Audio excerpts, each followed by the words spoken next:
प्राचीन समय में एक बहुत ही निर्धन ब्राह्मण आता था। उसकी कोई संतान न थी। ब्राह्मण नित्य पूजा पाठ करता। वह स्वभाव से दयालु तथा धार्मिक विचारों वाला व्यक्ति था, परंतु उसकी पत्नी बहुत मलिनता के साथ रहती। वह न स्नान करती, न ठीक से कोई कार्य करती। वह अपनी पत्नी के इसी आदतों के कारण ब्राह्मण देवता बहुत दुखी रहते थे। वह अपनी पत्नी को बहुत समझाता, लेकिन कोई परिणाम न निकलता। भगवान की कृपा से ब्राह्मण के घर एक कन्या उत्पन्न हुई। वह कन्या ब्राह्मण देवता के घर बड़ी होने लगी। प्रातः काल स्नान करके भगवान विष्णु की जप करती, बृहस्पतिवार का व्रत भी करने लगी। पूजा पाठ समाप्त होने के बाद पाठशाला जाती और अपनी मुट्ठी में जौ भरकर ले जाती और पाठशाला जाने के रास्ते में डालती जाती। भगवान बृहस्पति देव की कृपा से वह जौ स्वर्ण के रूप में हो जाते। लौटते समय उसे बीनकर घर ले आती। एक दिन बालिका सूप में उन जौ को फटक कर साफ कर रही थी। तभी उसकी माँ ने देख लिया और कहा, हे बेटी, सोने के जौ को फटकने के लिए सूप भी तो सोने का ही होना चाहिए। दूसरे दिन बृहस्पतिवार का दिन था। कन्या ने व्रत रखा और बृहस्पति देव से कहा, प्रार्थना की, हे प्रभु, यदि मैं सच्चे मन से आपकी प्रार्थना और व्रत की हूँ तो मुझे सोने का सूप दे दो। बृहस्पति देव ने प्रार्थना स्वीकार की। नित्य की भांति वह कन्या जौ फैलाते हुए पाठशाला चली गई। पाठशाला से लौटते समय जो भी नहीं रही थी तो भगवान बृहस्पति देव की कृपा से उसे सोने का सूप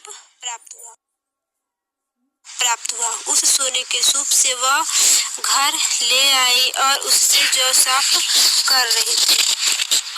एक दिन कन्या सोने के सूप में जौ साफ कर रही थी। उसकी समय अचानक उस नगर का राजकुमार वहां से होकर निकला।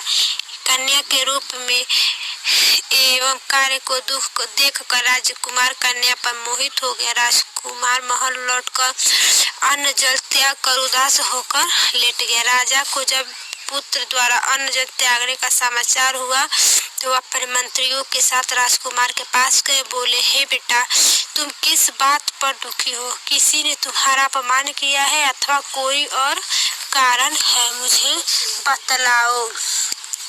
तब राजकुमार ने बोला, नहीं पिताजी, मुझे आपकी कृपा से कोई कष्ट नहीं हुआ और न ही मेरा किसी ने अपमान किया, परंतु मैं उस कन्या के साथ विवाह करना चाहता हूँ जो सोने के सूप में जौ फटक रही थी। यह सुनकर राजा आश्चर्य में पड़ गया और बोला, हे राजकुमार, इस तरह की कन्या का पता लगा, मैं तुम्हारा विवाह उसके साथ अवश्य करवाऊंगा।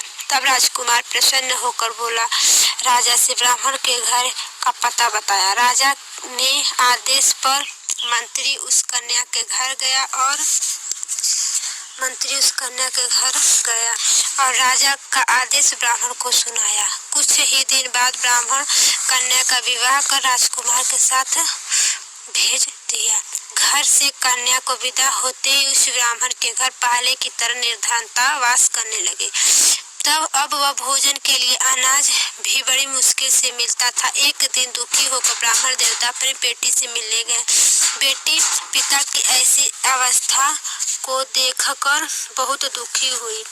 उसने अपनी माँ का समाचार पूछा। ब्राह्मण ने पुत्री को सभी हाल सुनाया। पुत्री ने अपने पिता को बहुत सा धन देकर विदा किया। इस प्रकार ब्राह्मण का कुछ समय सुखपूर्वक व्यतीत हुआ, लेकिन धन समाप्त होने के बाद स्थिति पूर्णतः हो गई। ब्राह्मण फिर अपनी पुत्री के यहाँ गया और उससे सभी हाल को सुनाया। पुत्री बोली, हे पिताजी, आप अपने साथ माताजी को यहाँ लिवा आओ। मैं उन्हें वह विधि बताऊंगी जिससे दरिद्रता दूर हो सकती है।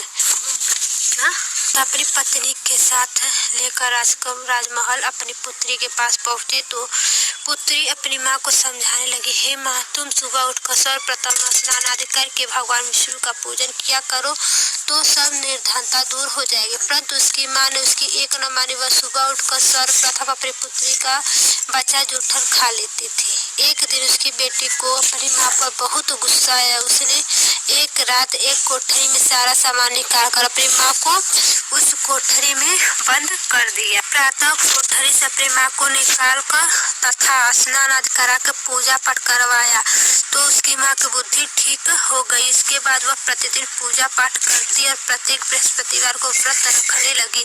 इस व्रत के प्रभाव से उसकी माँ भी अत्यंत धनवान तथा पुत्रवती हो गई और बृहस्पति देवता की कृपा से वृद्धावस्था में मृत्यु को प्राप्त कर स्वर्ग को गई। वह ब्राह्मण देवता भी सुख पूर्वक इस लोक का सुख भोग कर स्वर्ग को प्राप्त हुआ। इस प्रकार कहानी कहकर बृहस्पति भगवान की पूर्ण हो गई।